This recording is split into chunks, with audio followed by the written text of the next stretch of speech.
નમસ્કાર. નિર્માણ ન્યૂઝની વિશેષ રજૂઆત સાથે હું છું યજ્ઞ ત્રિવેદી. દર્શક મિત્રો, આજે ચર્ચા કોઈ અન્ય મુદ્દાને લઈને નહીં, પણ આજે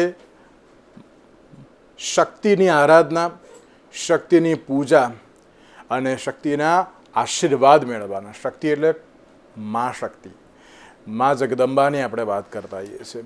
નવલા નોરતાની શરૂઆત થઈ ગઈ છે અને તેની સાથે જ નવ નોરતા દરમિયાન કઈ રીતે પૂજા વિધિ કરવી જોઈએ, કઈ રીતે માતાજીની આરાધના કરવી જોઈએ અને તેની સાથે ઘરે એવું તો કયા અત્યારે તો પૂજન અર્ચન કરવા જોઈએ કે જેનાથી અત્યારે માતાજીની ભક્તિ અને તેની સાથે તેની શક્તિની આરાધના પણ આપણે કરી શકીએ.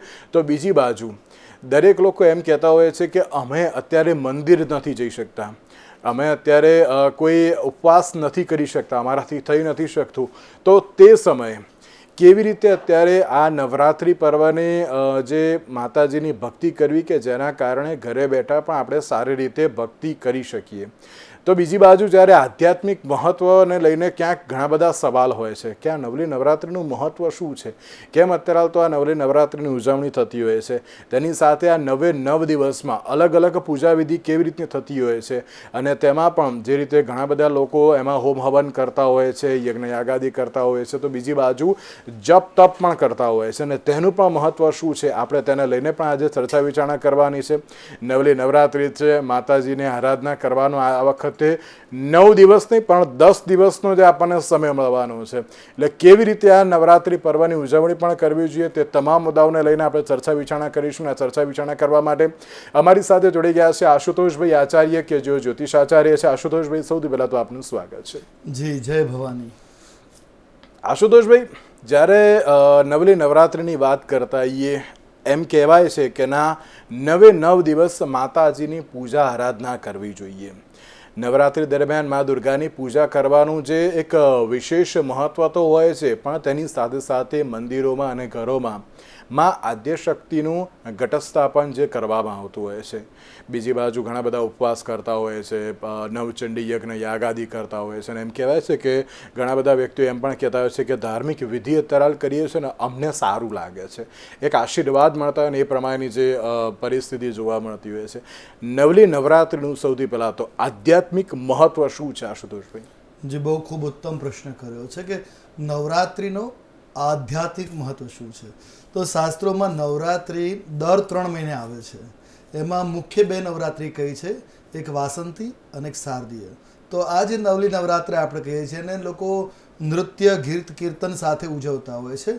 એ સમય અવધિ જે છે આ સમયનું આધ્યાત્મકમાં ખૂબ મહત્વપૂર્ણ છે કે આ સમય એવો છે કે વર્ષા ઋતુ પૂર્ણ થઈ અને સાથે સાથે શીતકાલની શરૂઆત થવા જઈ રહી છે. તો આ બંનેની વચ્ચેનો જે સમય અને આ સમયમાં આકાશની અંદર જે નક્ષત્રો હોય, કારણ કે આ સમય અવધિમાં સૂર્ય જે છે એ કન્યા રાશિમાં એટલે રાશિ ચક્રની બરાબર મધ્ય રાશિમાં સ્થિત હોય છે અને તે સમયે આકાશની અંદર એવી ઉર્જા ઉત્પન્ન થતી હોય કે રાત્રિમાં નૃત્ય કીર્તન દ્વારા દેવીની આરાધના કરી શકે, રાત્રિ જાગરણ કરી ભગવતીની આરાધના પૂજા કરી શકે. તો આ સમયમાં શક્તિપાત એટલે આકાશમાં નક્ષત્રોની જે સ્થિતિ હોય એમાંથી જે તરંગો ઉતરતા હોય છે એ તરંગોને આત્મસાત કરવાથી શરીરની અંદરની જે નકારાત્મકતા છે દૂર થતી હોય છે. અને એટલા માટે જ કહ્યું કે ઘરની અંદર પોઝિટિવ વાઇબ્રેશન એટલે પોઝિટિવ સકારાત્મક વાતાવરણ લાગે છે. તો એ સકારાત્મકતા આ ઉર્જાના કારણે પ્રાપ્ત થાય. એટલે પોતાની અંદરની જે ચેતનાઓ છે, આપણું શરીર જે આભા મંડળ જોડાયેલા છે એ આભા મંડળની અંદર કોઈ તરંગો છિન્ન ભિન્ન થયેલા હોય તો આ નવરાત્રિ પર્વમાં દેવી આરાધન થકી એને પુનઃ જાગૃત કરી શકાય. કારણ કે દરેકમાં એક મહત્વનું તત્વ છે શક્તિ તત્વ. કારણ કે શિવ પણ શક્તિ તત્વ વગર અધૂરા છે. એવી જ રીતે વિષ્ણુ નારાયણી શક્તિ વગર પાલન નથી કરી શકતા, બ્રહ્મા બ્રહ્માણી શક્તિ સર્જન નથી કરી શકતો. આપણી અંદર જે સૃજનાત્મક શક્તિ જે છે એ શક્તિને અવગૃત કરવા માટે અને જાગૃત કરવા માટેનો પર્વ એટલે નવરાત્રિ પર્વ.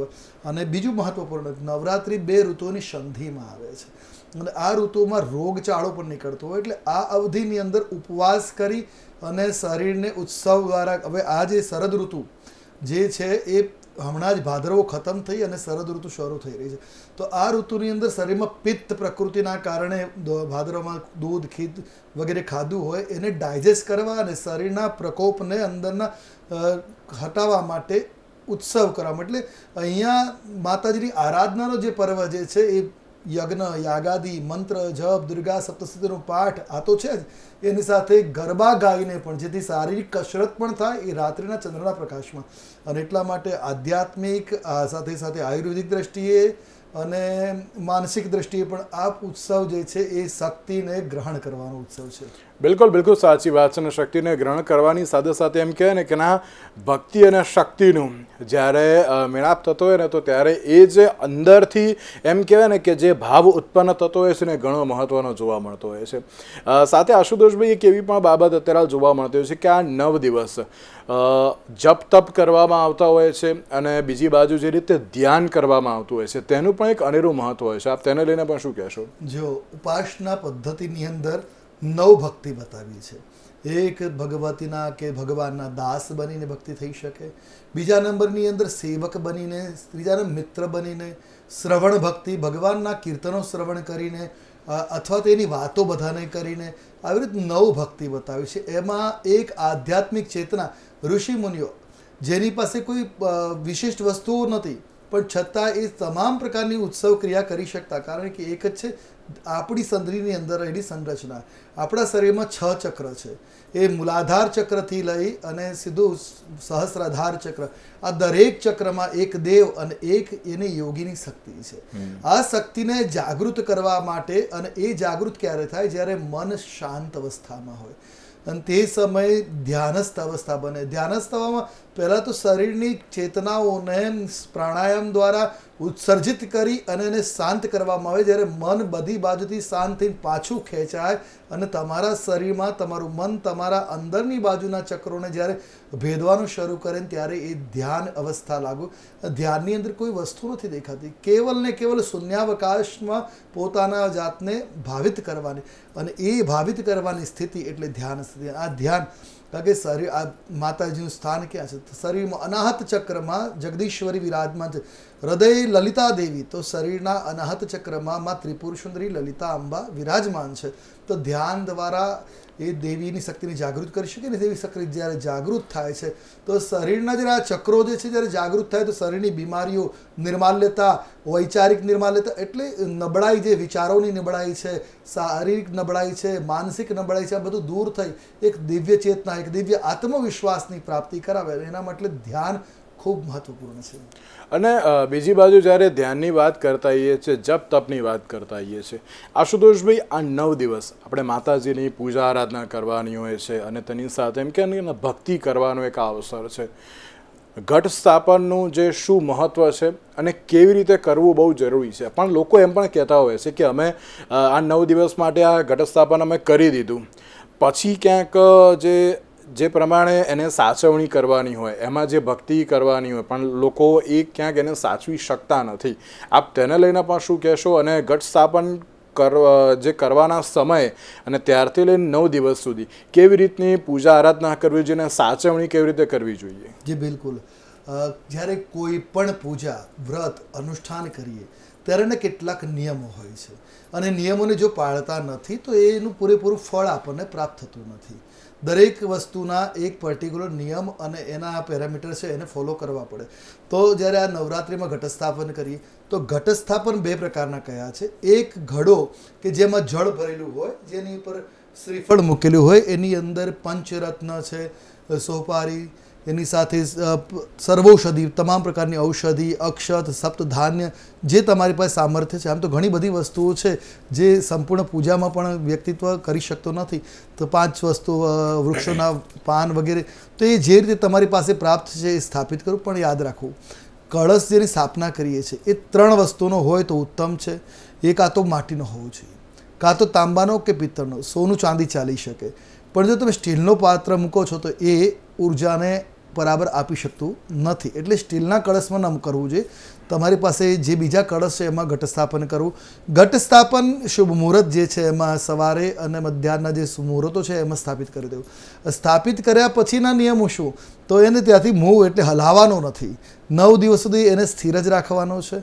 હવે એ સાથે ઘણા લોકો ઝવેરા પણ વાવતા હોય છે. કહેવાય છે કે ઝવેરા જેમ જેમ ગ્રોથ કરે એમ વ્યક્તિનું એ વર્ષ પ્રગતિશીલ માનવામાં આવે. જો ઝવેરા ગ્રો નથી કરતા તો એનું મધ્યમ એ વર્ષ રહેવાનું છે એવી ભાવના. પણ એના માટે ઝવેરાને રોજ પાણી છાંટવું જરૂરી થઈ પડે છે. કારણ કે ઘરમાં કર્યું હોય અને ઘણી વખત ભેજવાળું વાતાવરણ હોય, ઘણી વખત એકદમ સૂકું વાતાવરણ હોય છે. ભેજવાળા વાતાવરણમાં વાંધો નથી આવતો પાણી અર્પણ કરવું. જે સૂકું વાતાવરણ હોય ત્યારે એમાં પાણી છાંટવું જરૂરી થઈ પડે. આ ઉપરાંત પૂજન, જ્યારે પૂજન અર્ચન કરીએ, કારણ કે આ સ્થાપિત કરવાથી કે પૂજા થઈ જતી નથી, આ સ્થાપના કરી. હવે નિત્ય સવારે અને સાંજે 2 સમયે જ્યારે ઘરમાં સ્થાપિત કર્યું છે તો પૂજન કરવું જરૂરી છે. આરતી કરવી. જો પ્રતિમા સ્થાપિત કરો છો મંદિરમાં તો પ્રતિમાને નવડાવી, ધોવડાવી, પંચામૃત વગેરે જેટલો તમારે સમય હોય એ પ્રકારે આરાધન કરવું. ત્યારબાદ અભિષેક અથવા તો સ્તોત્રપાઠ કરવા. જો તમને સ્તોત્રપાઠ નથી ભાવતા તો કોઈ વિદ્વાન બ્રાહ્મણને બોલાવી દુર્ગા સપ્તશતીનો 9 દિવસ પાઠ કરવો જોઈએ. 9 દિવસ ન કરી શકો તો અષ્ટમી, ચતુર્થી કે કોઈ પણ એક દિવસે પાઠ અવશ્ય કરાવો, જેનાથી આ આરાધનનું ફળ મળી શકે. કારણ કે માતાજીએ પણ કહ્યું છે શરદકાલે મહાપૂજામાં, શરદ ઋતુમાં, નવરાત્રિમાં કોઈ ભૂલથી પણ જો અજાણતા દેવીનું દુર્ગા સપ્તશતીનો પાઠ કરાવી લે છે, કરી લે છે, એની તમામ મનોકામનાઓ પૂર્ણ થાય. તો એના માટે તમારે આ પૂજનમાં આ રીત કર્મ લેવો. સવાર સાંજ 2 સમયે આરતી અવશ્ય કરવી. સવારે કદાચ ઘરના પરિવારના સભ્યો સાથે ન રહી શકે તો સાંજના સમયે અવશ્ય ભેગા થવું અને માની આરતી કરવી. ત્યાર પછી ઘડાની સાથે સાથે ઘણા લોકો ગરબો સ્થાપિત કરતા હોય છે. ગરબો એટલે નાની માટલી કે જેમાં 27 હોલ એટલે કાણા બનાવેલા હોય. 27 કાણા એટલા માટે કે 27નું જે ચક્ર છે 27 ગુણ્યા 4 કરવાથી 108 થાય. જ્યારે નક્ષત્રના ચરણોની સંખ્યા 108 છે. એટલે એ ગરબો મધ્ય મૂકી એની પ્રદક્ષિણા કરવામાં આવે. એટલે આખા યુનિવર્સની આપણે પ્રદક્ષિણા કરતા હોય એ માટે થઈને ગરબાની ત્યાં ઘરમાં સ્થાપના કરવામાં આવતી. ગરબાની અંદરની બાજુ દીવો કરવામાં આવે, જ્યાં 24 કલાક નથી અખંડ રાખવામાં આવતો પણ પૂજન પૂરતો કરવામાં આવતો હોય છે. તો આ રીતે પૂજન અર્ચન કરો. આ નિત્યક્રમ છે. હવે ન કરે નારાયણ, ઘરમાં કોઈ અડચણ આવી ગઈ તો પૂજા તમે ન કરી શકો તો પાડોશી દ્વારા પણ કરાવી જરૂરી છે. કારણ કે સ્થાપિત કર્યું છે તો એનું લાલન પાલન કે નિયમ પ્રમાણે કરવું, આ નિયમો છે. આ નિયમોની સાથે સાથે બીજા ઘણા નિયમો છે કે ઘરની અંદર જ્યારે ઘટ સ્થાપન કર્યું હોય, માતાજીનું સ્થાપન કર્યું હોય તો ખોરાક તામસિક ના હોવો જોઈએ. તામસિક ખોરાકમાં વાસી ખોરાક પહેલો આવી જાય. આજનું રાંધેલું કાલે ખાવું એ વાસી કહેવાય. સવારનું રાંધેલું સાંજે ખાવું વાસી કહેવાય. તો વાસી ખોરાકનો પ્રયોગ ન કરવો, હિંગનો પ્રયોગ ન કરવો. આ ઉપરાંત ગાજર છે કે લસણ, ડુંગળી જેવા પદાર્થો તામસિક, જેનાથી દુર્ગંધ આવતી હોય એવા પદાર્થો કે જેને ખાધા પછી પિત્ત જાગૃત થઈ જાય એવા પદાર્થોનું સેવન ન કરવું. સાત્વિક આહાર. આમ તો કહ્યું છે નવરાત્રિમાં શક્ય હોય તો ભૂખ્યા રહીને, એટલે નકોડા વ્રત. હવે નકોડા આજકાલ દોડધામની જિંદગીમાં શક્ય નથી થતું તો ફરાહાળ લઈને પણ તમે કરી શકો. લોકો એ પણ નથી કરી શકતા તો નિયમિત ખાલી ઘરનો જ આહાર ગ્રહણ કરીને તમે પૂજન કરી શકો. આ રીતે નવરાત્રિની સેવા પૂજક આટલા જ નિયમો સાચવવાના છે. પણ બીજું બહુ મહત્વનો નિર્ણય, કારણ કે નવરાત્રિ એટલે દેવીની પૂજાનો, આરાધનાનો પર્વ. આ દિવસોમાં ભૂલથી પણ સ્ત્રીનું, દીકરીનું, માતાનું, બહેનનું અપમાન કે એને ખોટું ના લાગે એનું ધ્યાન રાખવું જરૂરી છે. બિલકુલ બિલકુલ સાચી વાત છે. અને તેની સાથે આશુતોષભાઈ એક વસ્તુ આમાં પૂછવા પણ માંગીશ કે તમે જે રીતે કહ્યું કે આપણે ઘટ સ્થાપન કરવામાં આવતું હોય છે, પછી પૂજા વિધિ પણ કરવામાં આવે, અને જો ગરબો સ્થાપિત કરવામાં આવે તો એવું હોય છે કે એ જો આપણે ગરબો સ્થાપિત કર્યો તો એ ગરબાને લઈને 5 રાઉન્ડ ઘરમાં પણ કરવા એ પણ જરૂરી છે કે પછી ત્યાં મૂકી રાખીને કે એનું ખાલી પૂજન અર્ચન જ કરવું જરૂરી છે? જો પૂજન અર્ચન કરવું તો જરૂરી છે જ, પણ ગરબાની પ્રદક્ષિણા કરવાનું શાસ્ત્રમાં ઉલ્લેખ છે. આખું તમે યુનિવર્સની પ્રદક્ષિણા તો કરી શકવાના નથી. કારણ કે 2-3 વિરલા જે ઋષિઓ થઈ ગયા અને કાર્તિક સ્વામી જેને અને ગણેશજી માતા પિતાની પ્રદક્ષિણા કરી વિશ્વની પ્રદક્ષિણાનું ફળ મેળવ્યું. પણ આ સમય નવરાત્રિમાં ગરબો એટલે આખા બ્રહ્માંડનું પ્રતીક છે, બ્રહ્માંડી ઉર્જાનું પ્રતીક છે. એની પ્રદક્ષિણા કરવી જોઈએ. જો હવે ઘરની અંદર એવી જગ્યા નથી, સપોઝ એવી જગ્યા નથી તો ગરબો સામે મૂકેલો હોય માતા દિવાલની બાજુમાં, તો એની સન્મુખ પણ તમને હવે સંસ્કૃતના સ્તોત્રો પાઠ ન ફાવતા હોય તો ગુજરાતી ગરબા જે છે એ આરાધનાના જ છે. એ આરાધના બેઠા બેઠા તાલી, કારણ કે માતાજીને નૃત્ય બહુ પ્રિય છે, તો નૃત્ય કરતા કરતા નીચે બેઠા બેઠા તાલી દ્વારા પણ નૃત્ય થઈ શકે. તો તાલી વગાડતા વગાડતા ગરબા ગાઈને પણ માતાજીની આરાધના થઈ શકે. જો ક્ષમતા બહાર આપણે ગરબા ગાવા જઈ શકતા હોય તો ઘરમાં અવશ્ય ગાઈ શકીએ. તો નાનું ઉપર જગ્યા ઉપર ઊભા પણ નૃત્ય કરીને ગરબા ગાઈ શકે. ગાવાથી તમારા શરીરની અંદર દૈવી ઉર્જાનો સંચાર જ થવાનો છે. જી બિલકુલ બિલકુલ સાચી વાત છે. અને તેની સાથે નવરાત્રિની આપણે વાત કરતા ત્યારે નવરાત્રિમાં જ્યારે ઘટ સ્થાપન કરવામાં આવતું હોય છે, પછી જે રીતે ગરબાનું પણ એક મહત્વ છે, ત્યારબાદ દરેક લોકો એમ કહેતા હોય છે, તમે જે રીતે કહ્યું કે ના તામસી જે અત્યારે ખોરાક હોય તે તો અત્યારે ન લેવો જોઈએ, તો તેમાં હવે નૈવેદ્ય કેવી રીતે ધરાવવો જોઈએ અને નૈવેદ્યમાં પણ અત્યારે શું હોવું જોઈએ? કારણ કે લોકો એમ કહે છે કે ના આઠમના દિવસે જ કરવામાં આવતો હોય, છઠ પણ હોય છે, પણ રોજબરોજ જો અત્યારે કોઈ એક નાનો નૈવેદ્ય ધરાવવો હોય તો તેનું પણ મહત્વ કયું છે અને કઈ રીતનું ધરાવવો પણ જોઈએ? જી બિલકુલ. નૈવેદ્ય બે પ્રકારના કયા છે, એક નિત્ય નૈવેદ્ય, એક મહાનૈવેદ્ય. નિત્ય નૈવેદ્ય જ્યારે કોઈ પણ દેવની પૂજા કરી, ઘરે સત્યનારાયણ ભગવાનની કથા કરી હોય અને જે શિવરો અર્પણ કરીએ છીએ ભગવાન, એ નૈવેદ્ય જ છે. એવી રીતે કોઈ પણ ભગવાનની પૂજા કરી અને નૈવેદ્ય અર્પણ કરવાનું. નિવેદન કરવું એટલે નૈવેદ્ય. જે ભોજન સામગ્રી છે એને ઈશ્વરને નિવેદન કરીએ છીએ, એ નિવેદન ઇતિ નૈવેદ્ય એટલે નૈવેદ્ય કહેવાય. એ નૈવેદ્ય સામગ્રી જે ભગવાનને અર્પણ કરી છે એ જે તે દેવતાને પ્રિય સામગ્રી અર્પણ કરવી જોઈએ, તો એનું ફળ છે. તો માતાજી માટે વિશેષ કરીને શું પ્રિય? સુખડી, શ્રીફળ અને લાપસી માને વધારે પ્રિય. એથી વધારે જોઈએ તો કુલેર. અને ગરબામાં પણ કહ્યું છે સવા મણનું સુખડનું ને અધમણની કુલેર. તો આ તમે સુખડી, લાપસી કે કુલેર, કોઈ પણ અર્પણ વસ્તુ જે બને ત્યાં સુધી ઘરે જ બનાવેલી સાત્વિક સામગ્રી અર્પણ કરવી એ વધારે ઉત્તમ છે. જો તમને ફાવતું નથી બનાવતા ઘરે, તો પછી બહારથી રેડીમેડ કોઈ પણ સાત્વિક સ્વીટ લાવીને અર્પણ કરી શકો. પણ નિત્ય કંઈક થોડુંક અર્પણ કરવું, જો શક્ય હોય તો ગોળની સામગ્રી અર્પણ કરી વધારે શુભ છે. વધારે દિવસ ચલાવવાની હોય તો પછી તમે સાકરવાળી કે ખાંડવાળી અર્પણ કરી શકો, પણ તાજું તાજું ઈશ્વરને અર્પણ કરવું. આ ઉપરાંત માતાજીને પ્રિય છે ખીર, તો તમે ખીર પણ અર્પણ કરી શકો. તો આ જે પાંચ સામગ્રી થઈ એ માતાજીને અતિશય પ્રિય છે. એમાંથી કોઈ પણ વસ્તુનો ભોગ લગાવી શકો. હવે જો તમે નવરાત્રિના 9 દિવસ અલગ અલગ દેવીના સ્વરૂપની ઉર્જા ઉપાસના કરો છો તો દરેક સ્વરૂપનું અલગ નૈવેદ્ય છે.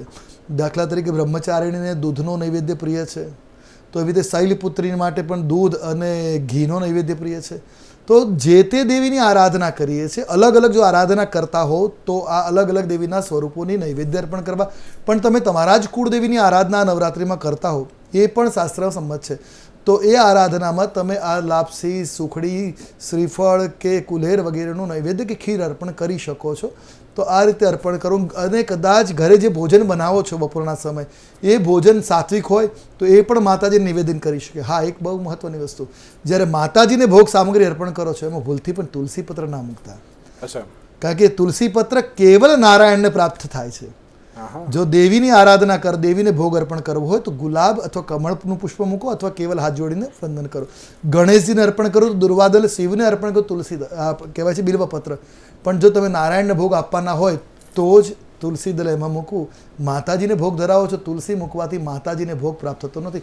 કારણ કે કોઈ કવર લખ્યું હોય એની પર એડ્રેસ તમે જેનું મોકલ્યું એને જ પ્રાપ્ત થાય. તો આજે થાળ જે છે માતાજીને અર્પણ કરો અને એડ્રેસ તમે એટલે તુલસી પત્ર મૂકીને વિષ્ણુને અર્પણ કરો. એટલા માટે આ ઘણા લોકોને ભૂલ ઘણા લોકોને જતી હોય છે. એટલે આ જાણકારી આપી કે માતાજીને નૈવેદ્ય અર્પણ કરતા હોય તો કમળ છે, બીજું કોઈ પણ સુવાસિત પુષ્પ અર્પણ કરી શકો, પણ તુલસી નહીં. તો આ રીતે નૈવેદ્ય અર્પણ કરી શકાય. આ નિવેદ હવે અષ્ટમીના દિવસે જે નિવેદ બને, દરેકને પોતાના કુળ ગોત્રની પરંપરા પ્રમાણે અલગ અલગ નૈવેદ્ય હોય છે. પણ એ નૈવેદ્યમાં મુખ્યત્વે બે વસ્તુ ખાસ હોય છે. એક, ઘણી જગ્યાએ કોળાનું શાક એ દિવસે ભગવતીને અર્પણ કરવામાં આવે, તો ઘણી જગ્યાએ ચણાનું કઠોળ અર્પણ કરવામાં આવતું હોય છે. તો અને ઘણી જગ્યાએ બાકડા અર્થાત 4-5 કઠોળને અધકચરા બાફીને અર્પણ કરવામાં આવતા હોય છે. અને એક જે કુળ પરંપરા છે એ પ્રમાણે થાળ બનાવવું, પણ થાળ પવિત્રતા સાથે બનાવી અને જ્યારે ખંડ ભરાતા હોય અર્થાત માતાજીને અર્પણ કરાતું હોય એ રીતે અર્પણ કરવું. દરેકના કુળ ગોત્રમાં અલગ અલગ રિવાજો હોય છે. તો ઘણા બ્રાહ્મણોને તો એવું પણ જોવામાં આવે છે કે એમને એ દિવસે ફરાળ ભગવતીને અર્પણ કરવામાં આવતું હોય છે. તો જે પોતાના કુળ ગોત્રની પરંપરા છે એ પરંપરા પ્રમાણે જ નૈવેદ્ય અર્પણ કરવું. અષ્ટમીએ થતું હોય તો અષ્ટમીએ, નવમી થતું હોય તો નવમીએ જ કરવું. જી બિલકુલ. જ્યારે આ 9 દિવસની વાત કરી તો કયા કયા ધાર્મિક જે વિધિ વિધાન અનુસાર કયા જપ તપ કરવા અને સાથે હોમ હવનનું પણ મહત્વ કેટલું હોય છે? અને આપણે એમ કહેવાય ને કે ના અષ્ટમીના દિવસે કે નોમ વખતે તો દરેક લોકો પોતપોતાના ઘરમાં કે બધી સોસાયટીમાં હોમ હવન કરતા જ હોય છે, પણ ઘરે રહીને અત્યારે તો કયા કયા તમે જપ તપ કરી શકો અને સાથે દુર્ગા સપ્તશતીનું પઠન એ કેટલું જરૂરી છે અને તેનું મહત્વ પણ કેટલું છે? જો હવે પહેલાં તો તમને વાત કરું દુર્ગા સપ્તશતીનું પઠનના મહત્વની. ભગવતી જગદંબા પોતે દુર્ગા સપ્તશતીના 12મા અધ્યાયમાં કહે છે કે જાણતા અજાણતા પણ કોઈ વ્યક્તિ દુર્ગા સપ્તશતીનો પાઠ કરે છે ને તેની તમામ મનોકામનાઓને પૂર્ણ કરે છે. બાલગ્રહાના બાળકોની કોઈ પીડા સમજી શકતા નથી, દવાઓ કામ ન કરતી હોય તો પણ દુર્ગા સપ્તશતીનો પાઠ કરવાથી એમાં રાહત આપે છે. શાંતિ કર્મણી સર્વત્ર, દરેક પ્રકારના ઉપદ્રવની શાંતિ માટે દુર્ગા સપ્તશતી છે. આ ઉપરાંત દુઃસ્વપ્ન દર્શને, ખરાબ સ્વપ્ન બહુ આવતો હોય તો દુર્ગા સપ્તશતીનો પાઠ કરવો જોઈએ. આ રીતે દુર્ગા સપ્તશતીનો પાઠ તો તમામ મનોકામનાઓને પૂર્ણ કરે છે. કોઈ પણ સમય કરી શકીએ. જો હવે ઘણા લોકોને એમ હોય કે મારે પોતે જ કરો પણ એક દિવસ હું નહીં કરી શકું, તો રોજના એક અધ્યાયનું પઠન કરે. નાનો અધ્યાય હોય તો 2 અધ્યાયનું પઠન કરી જાય. એવી રીતે નવરાત્રિના 9 દિવસમાં કે 10 દિવસ જે હોય ત્યાં સુધીમાં પાઠ કરી લેવા. આમ કરવાથી પણ દુર્ગા સપ્તશતીનું પઠનનું ફળ મળે. પણ ઉચ્ચારણ તમારું શુદ્ધ હોય તો જ જાતે પાઠ કરવો. જો ઉચ્ચારણ સંસ્કૃતમાં શુદ્ધ ન હોય તો બ્રાહ્મણને બોલાવીને પાઠ કરવાવું. કારણ કે ઉચ્ચારણ શુદ્ધિ ખૂબ જ મહત્વપૂર્ણ છે. કારણ કે આપણે સાંભળ્યું છે કે કુંભકર્ણની ઇન્દ્રાસનની જગ્યાએ નિંદ્રાસન ઉચ્ચારણ નીકળી ગયું. જે માગશો એ મળશે. તો જે માગવા માટે જે ભગવતીની સ્તોત્રપાઠ છે એનું ઉચ્ચારણ શુદ્ધિ ખૂબ આવશ્યક છે. અન્યથા એમ કહેવામાં આવે કે આટલા જપ કરે, આટલા પાઠ કરે, કોઈ ફળતું નથી. એક વાત આમાં પણ હું પૂછવા માંગીશ. ઘણા બધા વ્યક્તિઓ એમ કહેતા હોય છે ને કે શ્રવણસ્ય અધિકમ ફલમ. તો શું સવારે ઉઠીને, કારણ કે અત્યારે દરેક લોકોને ઓફિસ જવાનું ને બધાના જે કાર્ય હોય છે, તો શું સવારે ઉઠીને કંઈક સાંભળી લે કે દુર્ગા સપ્તશતી હોય કે પછી શ્રી સુક્તમના પાઠ હોય તો એ પણ અત્યારે ચાલી જાય કે નહીં? ચાલી જાય. શાસ્ત્રમાં એમ કહ્યું છે શ્રવણ કરવાનું પણ પુણ્યફળ છે. પણ જો પાઠ થતો હોય, આપણે શ્રવણની આજની વાત કરીએ પરિભાષામાં તો યુટ્યુબમાં ને એવી રીતે મીડિયાના માધ્યમથી શ્રવણ કરીએ, ફળ તો મળવાનું છે પણ એટલી બધી પોઝિટિવ એનર્જી એમાં નથી હોતી. કારણ કે એ વસ્તુનો અવાજ ઘર્ષણ દ્વારા ક્રિએટ થયો હોય. કારણ કે ઘર્ષણની પણ નેગેટિવ એનર્જી હોય છે તરંગોની. જ્યારે કોઈ વ્યક્તિ પાઠ કરે અને એના ઉચ્ચારણ એમાં ઘર્ષણ નથી થતું, એ શારીરિક ઘર્ષણ એ પોઝિટિવ વાઇબ્રેશન્સને પ્રગટ કરે છે. એટલે તમે કદાચ કોઈ ન મળતું હોય તો યુટ્યુબના કે કોઈ પણ મીડિયાના માધ્યમથી પણ શ્રવણ કરો તો ચાલી જાય. પણ વધારે ઉર્જા જોઈતી હોય તો કોઈ વ્યક્તિ વિશેષને બોલાવી પાઠ કરાવો અને એ પાઠને શ્રવણનું વિશેષ મહિમા છે. રોજ ન થઈ શકે તો રોજ તમે યુટ્યુબમાં પણ સાંભળી શકો છો, એનો દોષ નથી. હવે મંત્રોની વાત કરીએ તો મંત્રોમાં તો શાસ્ત્રમાં કહ્યું છે કે મનોકામના પરત, તમારી જે મનભાવના છે, મનોકામના છે એને અધીન કોઈ પણ મંત્ર જાપ તમે કરી શકો છો, અથવા તમારા કુળદેવીનો મંત્ર. પણ કોઈ મનોકામના વિશેષ નથી તો 2 મહત્વના મંત્રો છે જે શરદ ઋતુમાં પાઠ થાય. શરદ ઋતુમાં પાઠ કરવા માટે સૌથી ઉત્તમ મંત્ર છે નવારણ મંત્ર. અર્થાત દુર્ગા દેવીના નવ સ્વરૂપનો જે મંત્ર છે, ઓમ ઐમ રીમ ક્લીમ ચામુંડાય વિચ્ચે. મંત્ર આટલો જ છે. ઘણા લોકો ઓમ ઐમ રીમ ક્લીમ ચામુંડાય વિચ્ચે નમઃ બોલે છે એટલે મંત્ર નાશ થાય છે. મંત્ર ખાલી વિચય પર્યંત જ છે. તો વિચય સુધીનો જો મંત્ર પાઠ કરો, જ્યારે આહુતિ આપતા હોય ત્યારે સ્વાહા લાગે છે, પણ આ મંત્રને નમઃ લગાવવાથી નપુષકતા લાગે એટલે મંત્ર ફળદાયી થતો નથી. તો ઓમ ઐમ રીમ ક્લીમ ચામુંડાય વિચ્ચે આટલા જ મંત્રનો તમારે જાપ કરવો. 1.25 લાખનું અનુષ્ઠાન 9 દિવસમાં થાય તો સર્વોત્તમ, ઈચ્છિત કામના પૂર્ણ કરે. બીજો મંત્ર છે લક્ષ્મી આગમન મંત્ર. ઓમ શ્રીમ રીમ ક્લીમ શ્રીમ લક્ષ્મીર આગચ્છ આગચ્છ મમ મંદિરે તિષ્ઠ તિષ્ઠ સ્વાહા. તો આનો પાઠમાં એટલો ફળદાય. હવે વાત કરીએ છીએ, તમે વાત કરી કે દુર્ગા સપ્તશતીની, તો આ સમય અવધિમાં રમોત્સવ કહેવાય, રમા ઉત્સવ. આ ઉત્સવ દર નવરાત્રિના આ ઉત્સવમાં તમે લક્ષ્મી નારાયણ હૃદય સ્તોત્રનો પણ પાઠ કરો. એનું પણ સપ્તશતી જેટલું જ પુણ્યફળ કહ્યું છે જો આ નવરાત્રિ દરમિયાન કરો છો તો. બાકી તો એનું 12 માસ કરવાથી દુર્ગા સપ્તશતી જેટલું જેમ ફળ છે, પણ આનું વિશેષ મહત્વ નવરાત્રિ, શારદીય નવરાત્રિમાં છે. દુર્ગા સપ્તશતી 12 માસ જપવા યોગ્ય છે. તો આ એના મહિમા છે. હવે આરોગ્યની કામના માટે દુર્ગા સપ્તશતીમાં જે 12મા 13મા અધ્યાયમાં 11મા અધ્યાયમાં આપેલા છે કે રોગાને શેષા મંત્રનો જાપ કરો. કોઈ પુરુષના વિવાહમાં બાધા ઉત્પન્ન થાય છે તો પત્ની મનોરમામ દેહી મનોવૃત્તાનુસારિણીમ તારિણી દુર્ગ સંસાર સાગર શુકુલોદ્ભાવ આ મંત્રનો જાપ કરી શકે. એટલે તમારી જે મનોકામના છે એ મનોકામનાની પૂર્તિ માટે ઘણા બધા મંત્રો દુર્ગા સપ્તશતી પ્રાપ્ત થઈ જાય છે. બિલકુલ. એક છેલ્લો સવાલ થોડું ટૂંકમાં કહેજો, દાન અને સેવાનું એ કેટલું મહત્વ આ નવલી નવરાત્રિમાં? આપણી સંસ્કૃતિમાં દાન કર્મ, સેવા કર્મ અને જ્ઞાન દાન અને સેવાનો ભાવ દરેક પર્વ સાથે જોડાયેલો છે. તમારો જન્મદિવસ હોય તો પણ દાન કરવું જોઈએ. જ્ઞાન અર્જિત કરવું જોઈએ, સેવા કરવી જોઈએ. તો આ તો ઉત્સવ છે માતાજીની આરાધનાનો. માતાજી દાનથી પ્રસન્ન કરી શકાય, માતાજીની સેવાથી પ્રસન્ન કરી શકાય, તો દેવીની આરાધના જ્ઞાન સંપાદન કરીને પણ પ્રાપ્ત કરી શકાય. તો સૌથી મોટું મહત્વ જે ઉપવાસ નથી કરી શકાય, જપ તપ નથી કરી શકતા, એ દાન અને સેવા ધર્મ દ્વારા પણ પ્રાપ્ત કરી શકે છે ફળને. બિલકુલ બિલકુલ. તો દર્શક મિત્રો, જે પ્રમાણે આશુતોષભાઈએ જણાવ્યું કે ના જે પ્રમાણે મંત્રોચ્ચાર પણ તમે કરી શકો છો, હોમ હવન કરી શકો છો, અને સાથે સાથે જે રીતે દાન અને જે સેવાનું પણ ઘણું બધું મહત્વ રહેલું છે, ત્યારે નવરાત્રિના 9 દિવસે આપ સૌને એક નમ્ર વિનંતી છે કે થોડોક સમય કાઢજો માતાજીની આરાધના માટે. હું એટલા માટે વધારે પડતું કહી રહ્યો છું કારણ કે આ નવરાત્રિનું મહત્ત્વ જ એટલું છે. જો તમે થોડોક સમય પણ અત્યારે તો જો આ નવરાત્રિ માટે અને તેમાં પણ મા શક્તિની આરાધના માટે જો થોડોક સમય કાઢશો ને, તો તમને જે ધારો છો એ પ્રમાણેનું પરિણામ તો મળશે, પણ તેની સાથે સાથે જે મનમાં ઘણા બધા જે પ્રશ્નો હશે ને, એ બધાનું સોલ્યુશન પણ બહુ ઝડપથી આવશે. તેની સાથે આશુતોષભાઈ, આપનો આભાર અમારી સાથે આ ચર્ચા વિચારણામાં જોડાવા. જે તમામ દર્શકોને નવરાત્રિના મહાપર્વની ખૂબ ખૂબ શુભકામનાઓ. બિલકુલ. તો દર્શક મિત્રો, આજના વિશેષ કાર્યક્રમમાં મને આપશો રજા. નમસ્કાર.